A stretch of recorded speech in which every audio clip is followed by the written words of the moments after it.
YouTube.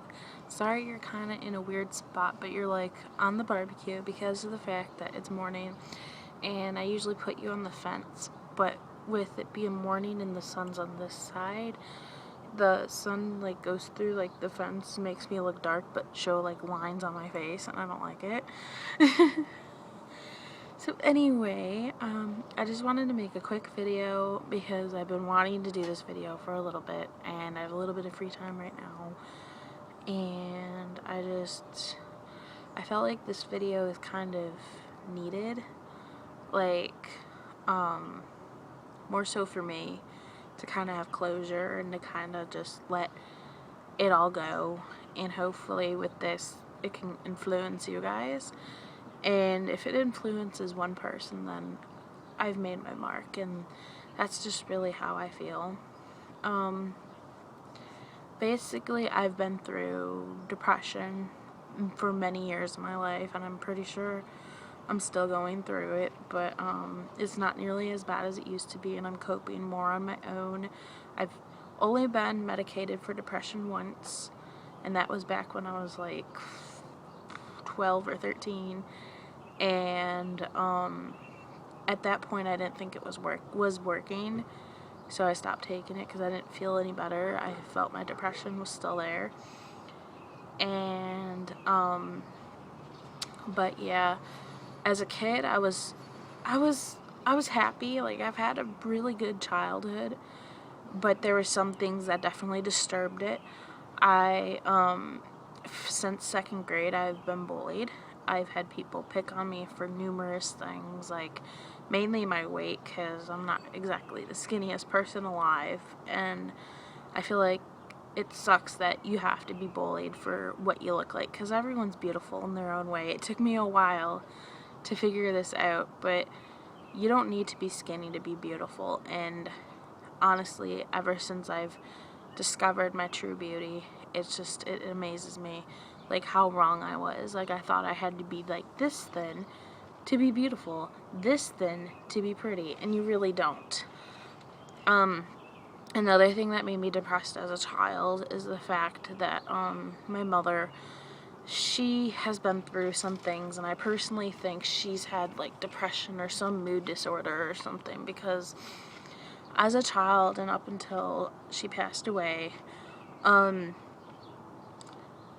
there would be times where I would just like bump something off the table and onto the floor, and she would smack my face. Like most kids, that's not really, a thing to worry about, because I mean, you do something wrong, you get smacked, or you do something wrong, you get spanked. With my mom, it was for every little thing. Like, even if it was a complete accident, I got smacked in the face, and that kind of bruised me as a child. I mean, think about it. Like, that just mentally scarred me, and it hurt. I mean, there was one time I was eating a sandwich, and I was eating really slow, and I got smacked for it. And since that day, I've been eating really fast, and even after she's gone, like, it's still something that's a habit that I just eat fast. Like, it was something I learned.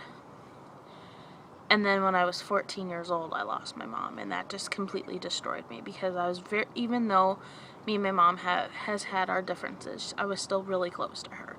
And it pretty much destroyed me at that point. I thought I had nothing else. I mean, I had my dad, and I have my sister, but it was like, at that point, I just felt like I had nobody. And then,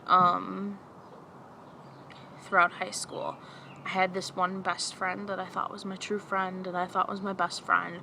In the beginning, she was nice, she was amazing. I mean, we slept at each other's houses, we treated each other like best friends, and she was awesome. And then, in 10th grade, she got diagnosed with 2 diseases that are really, really bad. I mean, it was Crohn's and colitis, which is, it got so bad that they had to remove her large intestine. Like, she got really sick, and she started taking her anger out on me. Like, she would basically call me worthless, call me fat, call me ugly, call me this. Like, she would call me all these dirty names that she knows were damaging me in school, but she still called me those things anyway. And then she would also tell me who I could and could not hang out with. She, at one point, she would call my house, and if I didn't answer, she'd call again, and then until I finally answered, she'd be like, "What took you so long? You're supposed to answer my calls, like right away, like, as soon as I call." And I would be like, "Well, sorry, I was doing something," and she would be like, "Well, that's not good enough." And it damaged me so much. I dealt with that for 5 years. I figured that since she was so sick, I figured it would go away within a year. And after 5 years, I noticed, I'm like, this isn't changing, and I needed to change because I was getting destroyed. There was a time where I wanted to commit suicide because I figured I had nothing else. It was like destroying me, so I felt like I had nothing else left to live for if this was how life was going to be. But one day a friend woke me up and said, "Look, you just need to get away from her, because once you get away from her, life will be better." And ever since then, it has gotten a lot better. Like, my mentality is not as negative as it used to be, and I'm surrounding myself with more positive people.